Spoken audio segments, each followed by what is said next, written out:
രാഹുൽ മാങ്കൂട്ടത്തിലിന് കോടതി മുൻകൂർ ജാമ്യം നൽകിയത് കർശന ഉപാധികളോടെ.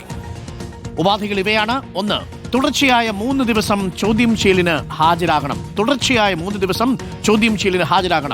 2. രാവിലെ 10 മണി മുതൽ വൈകിട്ട് 4 മണി വരെ ചോദ്യം ചെയ്യാം. മൊബൈൽ ഫോണും പാസ്പോർട്ടും അടക്കമുള്ളവ അന്വേഷണ സംഘത്തിന് മുന്നിൽ ഹാജരാക്കണം. രാഹുൽ മാങ്കൂട്ടത്തിലിന്റെ ലൈംഗിക ശേഷി പരിശോധനയ്ക്ക് വിധേയനാക്കണമെന്നും കർശന ഉപാധിയിലുണ്ട്. പരാതിക്കാരിയെയോ മറ്റ് സാക്ഷികളെയോ സ്വാധീനിക്കരുത്. അറസ്റ്റ് ചെയ്താൽ 1 ലക്ഷം രൂപയുടെ ആൾജാമ്യത്തിൽ വിട്ടയക്കണം എന്നതാണ് മറ്റൊരു പ്രധാനപ്പെട്ട ഉപാധി. മൊബൈൽ ഫോൺ ഹാജരാക്കണം, ലൈംഗിക പരിശോധനയ്ക്ക് വിധേയനാക്കണം. തുടർച്ചയായ 3 ദിവസം രാഹുൽ മാങ്കൂട്ടത്തിലിനെ അന്വേഷണ സംഘത്തിന് ചോദ്യം ചെയ്യാം. രാഹുൽ മാങ്കൂട്ടത്തിൽ പാസ്പോർട്ട് അന്വേഷണ ഉദ്യോഗസ്ഥന് മുന്നിൽ ഹാജരാക്കണം. എല്ലാ 2ാം ശനിയാഴ്ചയും രാവിലെ 10നും 11നും ഇടയിൽ അന്വേഷണ ഉദ്യോഗസ്ഥന് മുന്നിൽ ഹാജരാകണം എന്നുള്ളതാണ് ഇപ്പോൾ പറഞ്ഞിരിക്കുന്ന പ്രധാനപ്പെട്ട കാര്യം. സായികുമാറുണ്ട് കൂടുതൽ വിവരങ്ങളുമായി.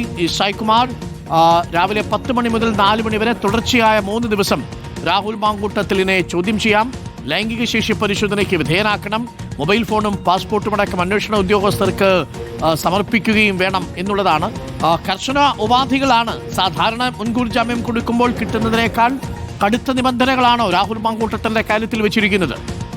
തീർച്ചയായും ഡോക്ടർ അരുൺകുമാർ, ഇപ്പോൾ ഈ 3 പരാതികളിലും രാഹുലിന് മുൻകൂർ ജാമ്യം ലഭിച്ചു എന്ന് രാഹുലിന് ആശ്വസിക്കാമെങ്കിലും ഇപ്പോൾ നൽകിയിരിക്കുന്ന മുൻകൂർ ജാമ്യത്തിൽ കർശനമായിട്ടുള്ള ഉപാധികളാണ് ഇപ്പോൾ ഹൈക്കോടതി പറഞ്ഞിട്ടുള്ളത്.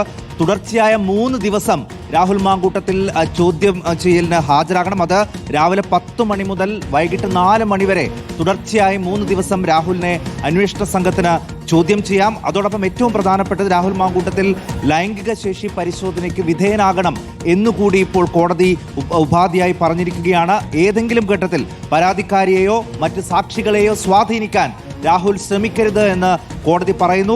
അറസ്റ്റ് ചെയ്താൽ 1 ലക്ഷം രൂപയുടെ ആൾജാമ്യത്തിൽ വിട്ടയക്കണം എന്നുകൂടി പറഞ്ഞിട്ടുണ്ട്. അതോടൊപ്പം ഏറ്റവും പ്രധാനം, രാഹുൽ മാങ്കൂട്ടത്തിൽ പാസ്പോർട്ട് അന്വേഷണ ഉദ്യോഗസ്ഥന് മുന്നിൽ ഹാജരാക്കണം. എല്ലാ 2ാം ശനിയാഴ്ചയും രാവിലെ 10നും 11നും ഇടയിൽ അന്വേഷണ ഉദ്യോഗസ്ഥന് ഹാജരാകണം. അതോടൊപ്പം മൊബൈൽ ഫോൺ കൂടി സറണ്ടർ ചെയ്യണം എന്ന ഉപാധിയാണ്. ഡോക്ടർ അരുൺകുമാർ സൂചിപ്പിച്ചതുപോലെ മറ്റ് മുൻകൂർ ജാമ്യം നൽകുന്നത് പോലെയല്ല, കർശനമായിട്ടുള്ള ഉപാധികളോടുകൂടിയാണ് ഇപ്പോൾ രാഹുലിന് മുൻകൂർ ജാമ്യം അനുവദിച്ചിട്ടുള്ളത്. ഇപ്പോൾ റോഷിപാൽ കൂടിയുണ്ട്. റോഷി, നിബന്ധനകൾ വളരെ കർശനമാണെന്ന് തോന്നുന്നു. മുൻകൂർ ജാമ്യത്തിൽ മൊബൈൽ ഫോൺ കൊടുക്കണം, പാസ്പോർട്ട് കൊടുക്കണം, അതിനും അപ്പുറത്തേക്ക് ലൈംഗിക ശേഷി പരിശോധനയ്ക്ക് വിധേയനാവണം, തുടർച്ചയായി 3 ദിവസം അന്വേഷണ ഉദ്യോഗസ്ഥരുടെ മുന്നിൽ ഹാജരാവണം, അതിനുശേഷം എല്ലാ ശനിയാഴ്ചയും അന്വേഷണ ഉദ്യോഗസ്ഥരുടെ മുന്നിൽ ഹാജരാവണം. ബാക്കിയുള്ളത് സാക്ഷികളെ സ്വാധീനിക്കരുത്, പരാതിക്കാരെ ഭീഷണിപ്പെടുത്തരുത് തുടങ്ങിയ കാര്യങ്ങളാണ്. കർശന ഉപാധികളാണ് അല്ലേ റോഷി? അരുൺകുമാർ, ഇങ്ങനെ കർശന ഉപാധികൾ വെക്കാനുള്ള കാരണം അന്വേഷണ സംഘവുമായി തുടക്കം മുതൽ തന്നെ രാഹുൽ മാങ്കൂട്ടത്തിൽ നിസ്സഹകരണമാണ്. ചോദ്യം ചെയ്യൽ കൃത്യമായി ഉത്തരങ്ങൾ പറയുന്നില്ല, അന്വേഷണ സംഘത്തിന്റെ നിർദ്ദേശങ്ങൾ അത് അംഗീകരിക്കുന്നില്ല. അങ്ങനെ നിസ്സഹകരണവുമായി മുന്നോട്ട് പോകുന്ന സാഹചര്യത്തിൽ ഈ കാര്യങ്ങൾ കോടതിയെ ബോധ്യപ്പെടുത്തി. അതുകൊണ്ടാണ് ലൈംഗിക ശേഷി പരിശോധനയ്ക്ക് പോലും കോടതി ഉത്തരവിടേണ്ടി വന്നത്. സാധാരണ ഈ തരത്തിൽ ലൈംഗിക പീഡന കേസിലെ പ്രതികളുടെ ലൈംഗിക ശേഷി പരിശോധനയൊക്കെ അത് സാധാരണ ഒരു മെഡിക്കൽ പരിശോധനയ്ക്കൊപ്പം നടക്കുന്നതാണ്. പക്ഷേ അതിന് പോലും രാഹുൽ മാങ്കൂട്ടത്തിൽ വഴങ്ങാത്ത സാഹചര്യമാണ്. ഒന്നും സഹകരിക്കുന്നില്ല, ഒട്ടും സഹകരിക്കാതെ താൻ എം എൽ എ ആണെന്ന് ആവർത്തിച്ചുള്ള ഉത്തരമാണ്. തന്റെ MLA പദവി ഉപയോഗിച്ചുകൊണ്ട് അന്വേഷണ സംഘത്തെ സമ്മർദ്ദത്തിലാഴ്ത്തുന്നു എന്നാണ് അന്വേഷണ സംഘത്തിൽ നമുക്ക് ലഭിച്ച വിവരങ്ങൾ. അങ്ങനെയാണ് ചോദ്യങ്ങൾക്ക് പോലും കൃത്യമായ ഉത്തരം നൽകാതെ രാഹുൽ മാങ്കൂട്ടത്തിൽ മാറിയത്. പക്ഷേ ഏറ്റവും പ്രധാനപ്പെട്ട പല തെളിവുകളും അന്വേഷണ സംഘം ശേഖരിച്ചതാണ്. അതുകൊണ്ട് അതിന് സപ്പോർട്ടായ മറ്റ് ഡിജിറ്റൽ എവിഡൻസുകൾ ഉൾപ്പെടെ ശേഖരിക്കുക എന്ന ലക്ഷ്യമാണ് അന്വേഷണ സംഘത്തിന് മുന്നിലുള്ളത്.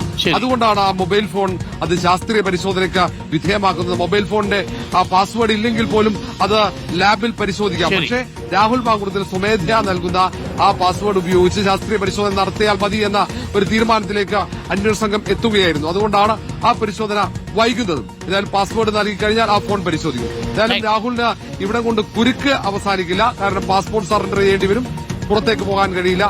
Okay, thank you.